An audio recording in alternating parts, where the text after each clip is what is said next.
Hello students, कैसे हैं आप सभी। उम्मीद करता हूं कि आप बेहतर होंगे और पढ़ाई के लिए 100% एफर्ट लगा रहे होंगे। मैं एजुकेटर नसीर अहमद स्वागत करता हूं आप सभी का आपके अपने चैनल इम्बॉर्डन कोचिंग सेंटर में। स्टूडेंट्स, जैसा कि आपको पता है, ये डेली क्लास अपनी सुबह 11 बजे हुआ करेगी और होती भी थी, किसी कारणवश बंद हो गई थी।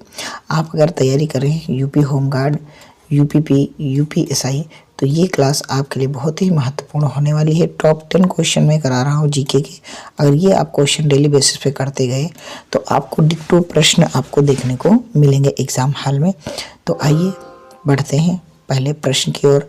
और प्रश्न को शुरू करने से पहले मैं ये कहूँगा कि आप क्लास स्टार्ट करने से पहले आप क्लास को लाइक कर दीजिए, अपने दोस्तों को शेयर भी कर दीजिए, और आप नए हो तो चैनल को सब्सक्राइब कराकर आप अपने दोस्तों से बेल आइकन को जरूर प्रेस करने को कह दीजिए।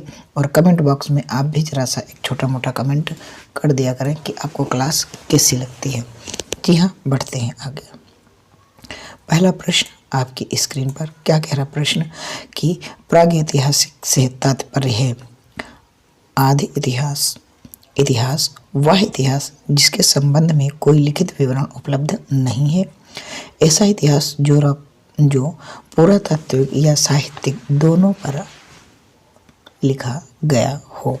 तो जी हाँ, तो इसका राइट आंसर हो जाएगा कि वह इतिहास जिसके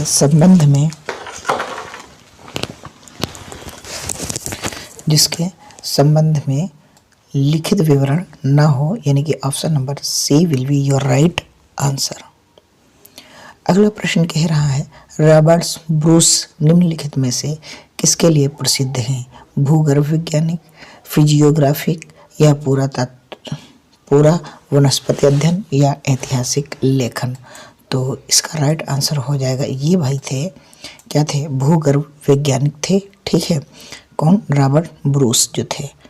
आगे बढ़ते हैं, प्रश्न नंबर 3 पे पढ़ते हैं। अन्न उत्पादक स्थल मेहरगढ़, यानी कि अन्न मतलब अनाज, ठीक है, प्रागैतिहासिक कहाँ अवस्थित है? घाघरा नदी के तट पर, कच्छ के रण के पूर्वी भाग में, रण होगा यहाँ अड़ा बनना चाहिए था, झेलम नदी के किनारे, या पश्चिमी बलूचिस्तान में। तो ये भाई जो मेहरगढ़ है, जो प्रागैतिहासिक काल की बात करेगा, तो ये आपका बलूचिस्तान में पड़ता है।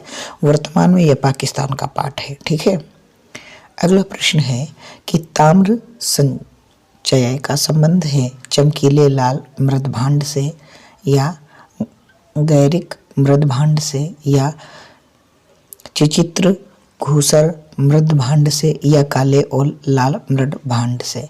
तो इसका राइट आंसर जो हो जाएगा वो ऑप्शन नंबर डी हो जाएगा। चौथे का option number D will be your right answer. अगला प्रश्न हमारा जो कह रहा है वो कुछ इस प्रकार से कह रहा है कि नवदा टोली किस राज्य में अवस्थित है? गुजरात, महाराष्ट्र, छत्तीसगढ़, या मध्य प्रदेश। जी हाँ, बताएं पांचवी का क्या राइट आंसर होगा? तो ये स्थित है मध्य प्रदेश। कहाँ स्थित है? मध्य प्रदेश में स्थित है। अगला प्रश्न कह रहा है पाषाण का स्मारकों की पहचान की गई है। सन्यासी गुफाओं के रूप में, मृतक को दफनाने के स्थान के रूप में, मंदिरों के रूप में, उपर्युक्त में कोई नहीं। जी हाँ, छठे का राइट आंसर। तो ये भैया है मृतक को दफनाने के स्थान के रूप में इनको जो है डिफाइन किया गया है। अगला प्रश्न है मानव को आग की जानकारी हुई नवपाषाण काल में, उच्च पाषाण काल में, निम्न पाषाण काल में, या उपरोक्त में से कोई नहीं। तो 7वें का जो राइट आंसर हो जाएगा वो हो जाएगा नवपाषाण काल में। आगे बढ़ते हैं कि बेलन घाटी के प्राप्त औजार संबंधित हैं वैदिक संस्कृत से, हड़प्पा काल से, मध्य पाषाण काल से, उपरोक्त में से कोई नहीं। जी हाँ, बताइए 8वें का राइट आंसर क्या है? तो इसमें से उपरोक्त में से कोई नहीं will be your right answer. 9वां प्रश्न है भीमबेटका किसके लिए प्रसिद्ध है? गुफाओं के शैल के चित्र, खनिज, बौद्ध प्रतिमाएं, या सोन नदी का उद्गम स्थान। जी हाँ, 9वें का तो ये गुफाएं जो है भीमबेटका की, ये गुफाएं शैल चित्र के लिए प्रसिद्ध हैं।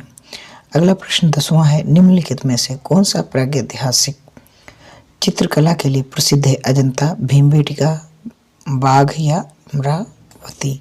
जी हाँ, अभी आपको बताया है कौन सा भीमबेटका प्रसिद्ध है। तो स्टूडेंट्स आप कमेंट बॉक्स में जरूर कमेंट करना कि आपको क्लास कैसी लगी। आप बेहतर की तलाश में बेहतरीन को ना जाने दें।